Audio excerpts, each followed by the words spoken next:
Welcome back to Next Gen Investing. It's now time to talk the nuclear world, as this is one that really, no pun intended, started heating up in the back half of 2024.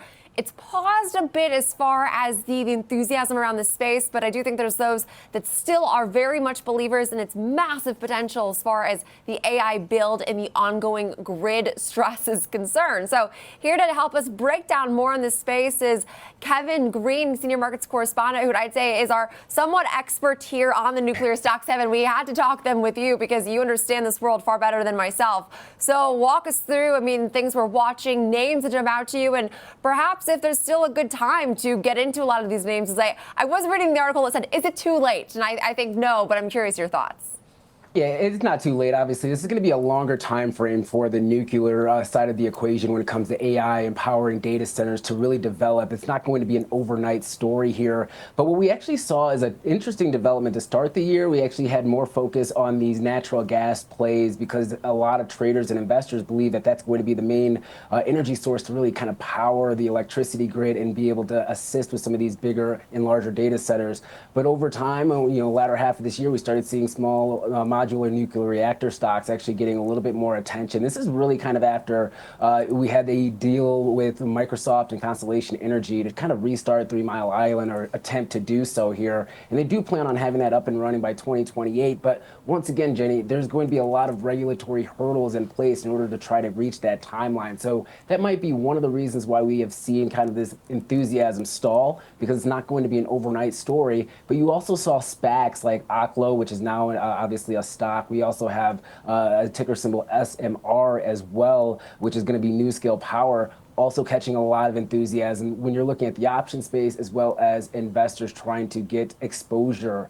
But overall, I think that in the long term, a lot of these concepts will have to play out in real time. We don't really have a up and running, fully functional small modular nuclear reactor at this point. But I think the optimism is there that this is going to transform not only just the energy grid to be able to supply enough electricity for artificial intelligence training and things of that nature, but also potentially actually scaling that out to municipalities, or even trying to build these around major hubs of populations as well. So I think that's another thing that's going to be probably talked about in the longer term here. Within the world of financial markets, KG, you think of gold bugs that are just bullish gold through and through, but there's almost like there's uranium bugs as well that are just like bullish this space. And one of the words we used at the top of the show when talking about digital assets was the word vindication. I feel like there's some vindication for those who have been bullish on nuclear throughout the years, that there's finally a step in the right direction there. That said, do you have fears that, based off what you said, that maybe the cart's before the horse here a little bit? You used 2027 for 3 Mile Island. Like, are we seeing the rallies in these stock prices far before we're actually seeing the results in the real world? Oh yeah, definitely. That's usually how we see, stocks usually try to price out the forward, expectations of top line revenue as well as earnings expectations here. And maybe a lot of FOMO type of traders may have gotten too enthusiastic on the actual realization and the nuts and bolts of putting these type of reactors together.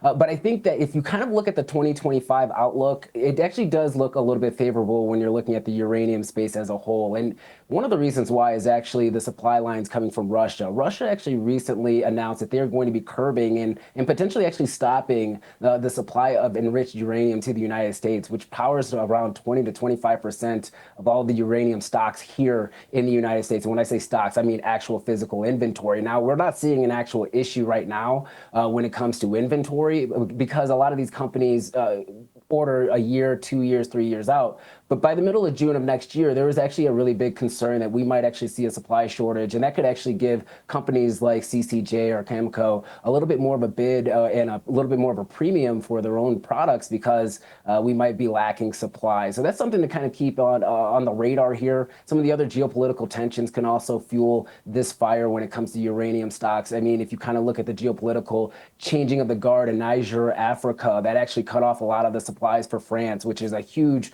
country that can actually enrich uranium for the world. So there's a lot in the background that is taking place with the physical side of uranium, not only just the enthusiasm for these small modular nuclear reactors, but also how are we actually going to fuel them for the long term, and where are we going to source supplies if we do have intermediate or maybe long-term disruptions from some key players within the world.